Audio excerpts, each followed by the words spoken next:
The air inside the church turned freezing as the woman collapsed. Blood pooled across the white marble floor like a spreading stain. Amara sprinted forward, her heart hammering against her ribs, but her father shoved her back with a cold, firm hand. She ignored him, her gaze locking onto the stranger standing by the altar. He was motionless, his jaw clenched tight, scanning the panicked crowd with an expression of icy irritation. He checked his watch as if the tragedy were a mere inconvenience. On the floor, the dying woman clawed at a guard's leg, pointing a trembling finger at the altar. "He took him," she rasped, her voice a ghostly whisper before she finally went limp. The fake groom stepped closer to Amara, his voice cutting through the air like a sharp blade. "Don't do anything stupid. Use the key," he commanded. Amara clutched the silver key so hard it bit into her palm. Outside, the world was a blur of police lights and hushed whispers, yet nobody questioned the man at the altar. He was a ghost in plain sight. An hour later, trapped in a private room, her phone vibrated. An unknown number. She pressed it to her ear, whispering, "Ethan?"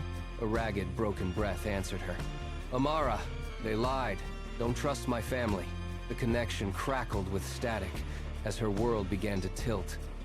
"Go to room 307, Blackwood Grand Hotel." Shouts erupted on the other end of the line, followed by the sickening, heavy thud of a fist hitting skin. "The man at the altar isn't my brother," Ethan choked out. "They have been planning this for years." Then, the line went dead. A sudden knock rattled the door, making her jump. A hotel employee stood there, face pale as ash, thrusting an envelope into her hands before vanishing into the shadows. Inside was a room card for 307 and a note that read, "Come alone. No police, no family. If you are late, he dies." Amara didn't hesitate. She bolted, bypassing the police barricades and ignoring her father's desperate shouts. The city lights flickered as she reached the Blackwood Grand Hotel. The lobby was a tomb, silent and gray. The receptionist stared fixedly at the floor, refusing to meet her eyes as the card swiped with a digital chirp. The elevator crawled upward, every floor a lifetime. The third floor was a dim corridor of numbered doors stretching into infinity. 301, 303, 305.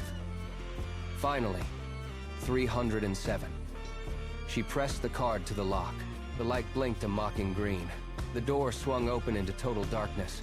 As she stepped inside, the door slammed shut behind her, the lock clicking home with a terrifying finality. A single lamp flared to life, revealing Ethan tied to a wooden chair, his face a map of bruises. "No!" he screamed, his voice raw with agony. The room erupted in blinding light. 6 figures sat in a semicircle, their faces masked by shadows. In the center sat a woman. She stood up slowly, her features a perfect, haunting mirror of Amara's own face. She held up a hand, a wedding ring catching the light with a cruel glint. "Finally," she whispered, her voice an echo of Amara's own, as she stepped into the very life Amara had left behind.